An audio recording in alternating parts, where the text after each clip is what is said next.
ঘূর্ণিঝড় রিমালে স্থগিত হওয়া রাঙামাটি বাঘাইছড়ি উপজেলায় ভোট হবে আগামী 9 জুন। তাই শেষ মুহূর্তে প্রচারণায় ব্যস্ত সময় পার করছেন প্রার্থীরা। সকাল থেকে রাত পর্যন্ত ছুটছেন ভোটারদের দ্বারে, দিচ্ছেন বিভিন্ন প্রতিশ্রুতি। এদিকে সুষ্ঠু নিরপেক্ষ নির্বাচনের প্রত্যাশা করছেন প্রার্থীরা। আর প্রশাসন বলছে, নিরপেক্ষ নির্বাচনের আয়োজনে নেওয়া হয়েছে সর্বোচ্চ ব্যবস্থা। রাঙামাটি থেকে মোহাম্মদ আজিজুল ইসলামের তথ্যচিত্রের ডেস্ক রিপোর্ট। রাঙামাটির বাঘাইছড়ি উপজেলায় ভোটের বাকি আর মাত্র 3 দিন। সময় ঘনিয়ে আসায় পুরোপুরি জমে উঠেছে ভোটের মাঠ। চায়ের দোকান থেকে শুরু করে সব এলাকায় এখন নির্বাচনী আমেজ। আর দুর্গম পাহাড়ি এলাকায় পায়ে হেঁটে প্রচারণায় ব্যস্ত সময় কাটছে প্রার্থীদের। সকাল থেকে রাত পর্যন্ত তারা ছুটছেন ভোটারদের দ্বারে, দিচ্ছেন শান্তি সম্প্রীতি প্রতিষ্ঠা সহ উন্নয়ন ও সাধারণ মানুষের ভাগ্যোন্নয়নে পাশে থাকার প্রতিশ্রুতি। ষষ্ঠ উপজেলা নির্বাচন যদি সুস্থ হয় বাঘাইছড়ি উপজেলায়, আমি নিশ্চিত যে আমি বিজয়ী হব। নির্বাচনে আমি বিজয়ী হলে দরিদ্র পীড়িত অবহেলিত লাঞ্ছিত মানুষের পাশে দাঁড়ানো।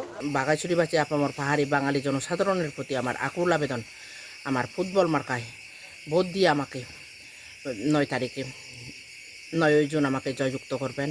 আমি নির্বাচিত হলে এই এলাকায় শান্তি এবং সম্প্রীতির জন্য কাজ করব। পাশাপাশি আমি বিগত দিনেও দায়িত্ব পালন করেছি। এই এলাকায় শান্তি সম্প্রীতি এবং উন্নয়নের জন্য আমি কাজ করে গেছি। এদিকে প্রতিনিধি নির্বাচনে ভোটাররা হিসেব করছেন যোগ্যতার মানদণ্ড। তারা বলছেন, সৎ, যোগ্য ও বিপদে পাশে থাকবে এমন প্রার্থীকেই জয়ী করবেন তারা।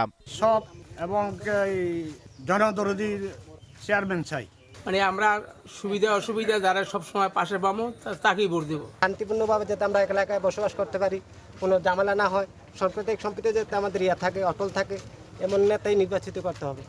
যোগ্য প্রার্থী যারা আছে তাদেরকে আমরা ভোট দেব। রিটার্নিং অফিসার জানিয়েছেন, এই নির্বাচন অবাধ, সুষ্ঠু ও নিরপেক্ষ করতে নেওয়া হয়েছে সব পদক্ষেপ। নির্বিঘ্নে ভোট দিতে পারবেন ভোটাররা। আমরা আমাদের সার্বিক সকল প্রস্তুতি আমরা সম্পন্ন করেছি।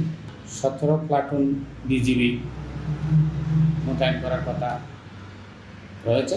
এছাড়া প্রয়োজন অনুসারে আরও কয়েকটি মোবাইল টিম এবং স্ট্রাইকিং টিম স্ট্যান্ডবাই থাকবে। বাঘাইছড়িতে মোট ভোটার ৭৮,০২৯ জন। এখানে চেয়ারম্যান পদে 2 জন, ভাইস চেয়ারম্যান পদে 5 জন ও মহিলা ভাইস চেয়ারম্যান পদে 2 জন সহ মোট 9 জন প্রার্থী রয়েছেন। Global television news desk.